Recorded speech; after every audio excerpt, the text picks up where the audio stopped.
Right, thanks very much, John, for that excellent exposition. There's a lot more to this debate than many people think, actually, and I'm sure if I hadn't been so mean about timing, John would be able to tell you a lot more about a lot more aspects. But what I'm here today, quite simply, to talk about, because it's my turn, is 3 eventful years. Things are sort of gaining momentum in the campaign. People are realising that we're not just about seeing stars, but we're about quality lighting, improving the quality of life for everybody.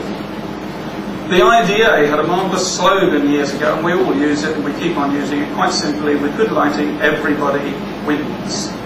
Here are some of the things that have happened in the last few years, 3 years, which I hope will show that positive things are happening. People are indeed winning to a certain extent. Now, somewhere there's the... Before I start, a message from Reg Wilson. Although we do have people here from America and South Africa, Reg couldn't quite make it from Australia. He is the IDA Australia Southwest Pacific representative, so he has sent you a simple message. So simple, I didn't really need to write it down. Reg is smiling at you here and saying, hello everybody, I'm with you in spirit, if not in physical form, and he hopes that we enjoy the conference, he hopes that great things will come of it, and just wishes he could be here, but there are certain limitations on travelling to Australia and paying for it, etc. Now, I hope Reg doesn't turn around, because that will wipe the smile off his face. He is actually standing in, anyone recognise it? Shanghai. Yes, he's standing in Shanghai, and he is at this moment talking to those who need to be spoken to in Shanghai about how to light the town to make it attractive and modern. There's a lot of modernisation going on, but at the same time to preserve some kind of environmental sanity, and that's one of Reg's first targets. So thank you, Reg, for that message, and we'll carry on. Now, the campaign, as John said, founded in 1989. If you want to know anything about us, www.darkskies.org. Don't forget the hyphen. 137 local officers in the UK. Local officers are a strange breed. They all sort of work in their own various ways. We are not a prescriptive organisation. We don't give everybody a list of things to do.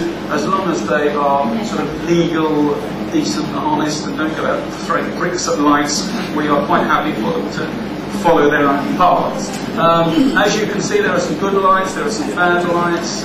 See those two ladies at the bottom there? This is the golf driving range at Christchurch in Dorset. That's my local lighting borough. And why the golfers should take away the night sky from 10,000 people, I don't know. I will fight to the death for their right to play golf any time they like, but it has to be better done, I think. That's where we are. Now, Mike Tabb, who's here today and has brought this splendid display of glare busters and capped globes and things that you can look at later.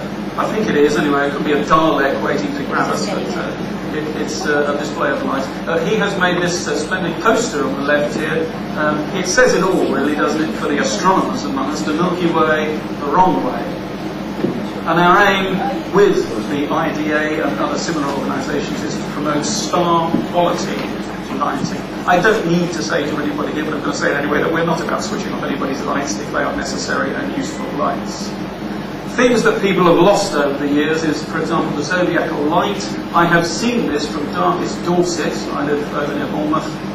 But this is the sun being scattered, light of the sun being scattered by billions of dust particles in the plane of the solar system. A sight probably quite familiar to Victorians, and I'm not suggesting we should go back to Victorian lighting standards. Nobody wants to stumble around in the dark. But there ought to be many more places where this can be seen. You are quite near the New Forest.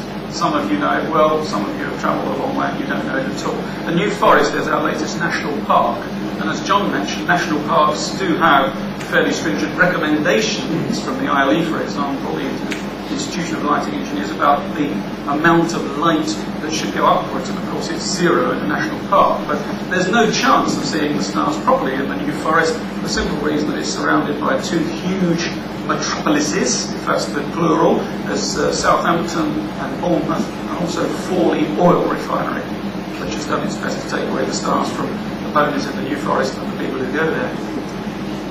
famous power cut, of course. You'll find that on our display over there. Do have a look at the campaign table. There's all sorts of information on it. There are discs that you can have full of information, hundreds of images. There's a marvellous display there by David Paul. Please do look at them.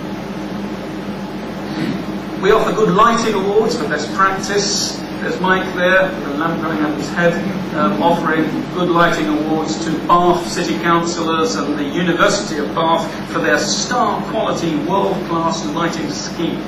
When I used to drive to Bath years ago, you could see it from 20 miles away by the pall of wasted light from the university sports facilities.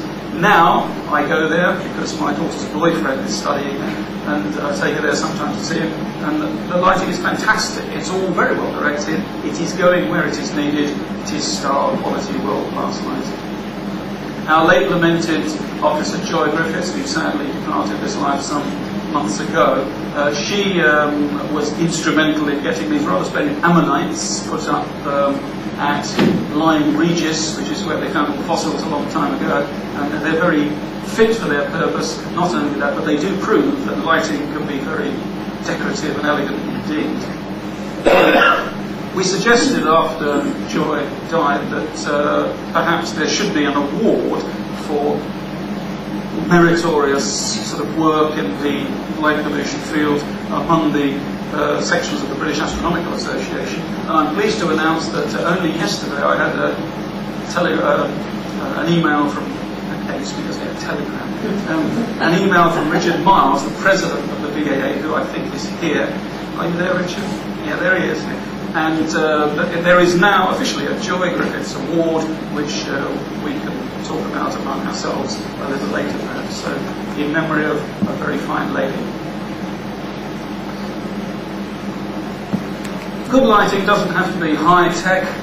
Campsite in Pembrokeshire. There you are, just stick an aluminium cylinder around it and put it where it's needed. It doesn't even have to be elegant, in fact. All you need is a bucket and a hole punch, and you're away. We don't really recommend this. I think light should be beautiful to look at during the daytime, as well as efficient in the night. Some lights are very elegant indeed. There's your Abacus Pegasus there, I think, at the top. There's the lights again at Lyme Regis, one or two others by Abacus and Urbis and other companies. Lighting is, I think, on a rather exciting trend. We are seeing some excellent designs, and not only do they look okay, I mean, it's all a matter of taste, but I think those are quite nice designs, but also they do exactly what they are supposed to do. I have no great worries about the future of road lighting. Other kinds, sports lighting, domestic lighting, I think are still very much lagging behind in efficiency and economy. We presented the Welsh Assembly with a good lighting award for the lighting on the A55 Expressway Road in North Wales. That's Sue Essex, their Environment Secretary, receiving the award from John Rowland, one of our local officers. I don't know who that guy is on the net. The Highways Agency, of course, began their new approach to appraisal in the mid-1990s, and it's a very encouraging thing that as you drive around the main roads of Britain now, I think, I haven't got any figures, but I think most of the lights I see are cut off and well directed. Getting it right is becoming increasingly more important. Our friends, the CPRE, the Campaign to Protect Rural England, there's their stand over there and their banners, you can see. They published the photos. Look at the light blue areas. They are sort of countryside areas which have a fair amount of ambient light, and that's 1993, and that's 2000. Let's do that again, shall we?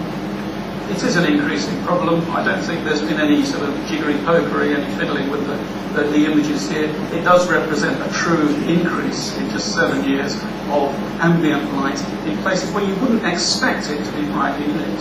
The countryside ought to remain the countryside, and if there is lighting there, which people are quite entitled to have, it ought to be of the right kind.